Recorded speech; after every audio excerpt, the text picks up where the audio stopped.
Satu keluarga, dua budaya. Satu pertanyaan, siapakah yang berhak? Bayangkan sebuah keluarga di Indonesia. Sang ayah berasal dari Bali yang masih memegang kuat adat keluarganya, sementara sang ibu tumbuh dengan pola pikir yang lebih modern.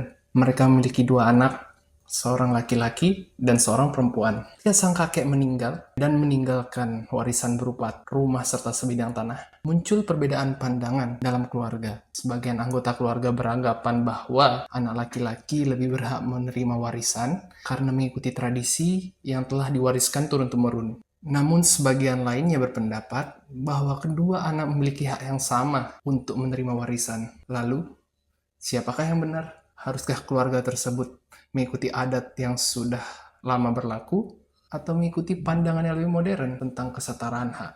Pada video ini, saya akan membahas mengenai perbedaan akulturasi terhadap hak keperdataan dan bagaimana percampuran budaya dapat mempengaruhi cara masyarakat memahami serta menjalankan hak-hak hukumnya dalam kehidupan sehari-hari. Sebelum membahas lebih lanjut, kita perlu memahami terlebih dahulu apa yang dimaksud dengan akulturasi. Akulturasi adalah proses bertemunya dua budaya atau lebih kemudian saling mempengaruhi tanpa menghilangkan identitas budaya aslinya. Indonesia merupakan salah satu contoh terbaik proses akulturasi. Pengaruh budaya Hindu, Buddha, Arab, Tionghoa, Eropa merupakan budaya modern dapat kita temukan dalam berbagai aspek kehidupan masyarakat Indonesia.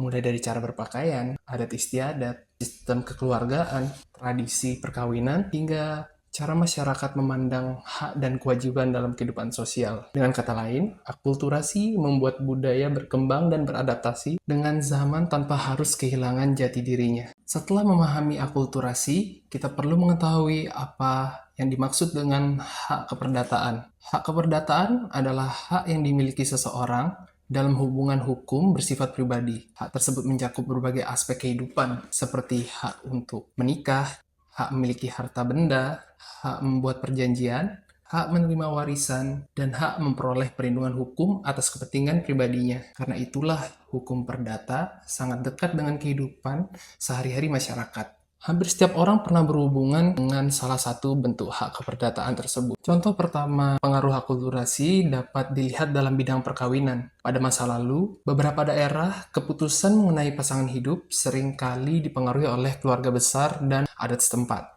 Namun seiring perkembangan zaman, masuknya nilai-nilai baru melalui pendidikan, teknologi, dan budaya modern membawa perubahan dalam cara pandang masyarakat. Saat ini, kebebasan individu untuk memilih pasangan hidup semakin dihargai. Meski demikian, banyak masyarakat Indonesia tetap mempertahankan prosesi adat dalam pernikahan sebagai bentuk penghormatan terhadap budaya leluhur. Akibatnya, lahirlah perpaduan antara nilai tradisional dan nilai modern. Prosesi adat tetap dijalankan, tetapi keputusan untuk menikah berada di tangan calon mempelai. Sekarang kita kembali pada cerita keluarga di awal video. Ketika warisan harus dibagikan, muncul perbedaan pandangan mengenai siapa yang berhak menerima bagian yang lebih besar.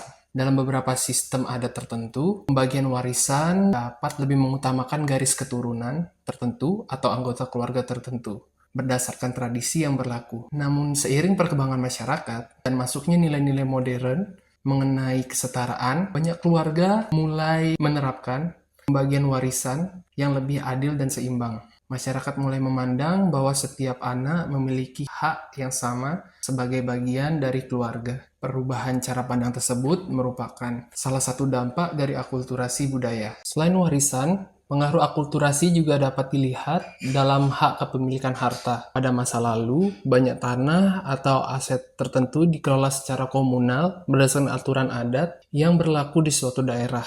Namun seiring berkembangnya sistem hukum modern, masyarakat mulai mengenal konsep kepemilikan individu yang dibuktikan melalui dokumen resmi seperti sertifikat tanah. Perubahan ini memberikan kepastian hukum yang lebih kuat kepada pemilik hak. Disinilah terlihat bagaimana budaya tradisional dan hukum modern saling berinteraksi untuk menyesuaikan kebutuhan masyarakat yang terus berkembang. Akulturasi tentu membawa berbagai dampak terhadap kehidupan masyarakat. Dampak positifnya adalah meningkatnya kesadaran masyarakat terhadap hak-haknya, terciptanya kesetaraan yang lebih baik, serta adanya perlindungan hukum yang lebih jelas. Namun di sisi lain, akulturasi juga dapat menimbulkan tantangan. Salah satunya adalah munculnya perbedaan pandangan antara adat dan hukum modern. Oleh karena itu, diperlukan keseimbangan agar budaya tetap terjaga tanpa mengabaikan prinsip keadilan dan kepastian hukum. Dari pembahasan tadi, kita dapat memahami bahwa akulturasi bukan hanya sekedar pencampuran budaya, akulturasi juga mempengaruhi cara masyarakat menjalankan hak-hak keperdataannya. Pengaruh tersebut dapat dilihat dalam bidang perkawinan, warisan, maupun kepemilikan harta. Sebagian perubahan membawa manfaat berupa kesetaraan, kebebasan, dan kepastian hukum yang lebih baik. Namun, masyarakat juga perlu menjaga nilai budaya yang menjadi identitas bangsa agar tidak hilang oleh perkembangan zaman. Karena pada akhirnya, hukum dan budaya bukanlah dua hal yang saling bertentangan, melainkan dua unsur yang dapat berjalan bersama untuk menciptakan kehidupan masyarakat yang adil dan harmonis. Lalu menurut Anda, jika berada dalam posisi keluarga tadi, apakah Anda lebih memilih adat atau hukum sebagai dasar pertimbangan pembagian hak? Terima kasih telah menyimak video ini.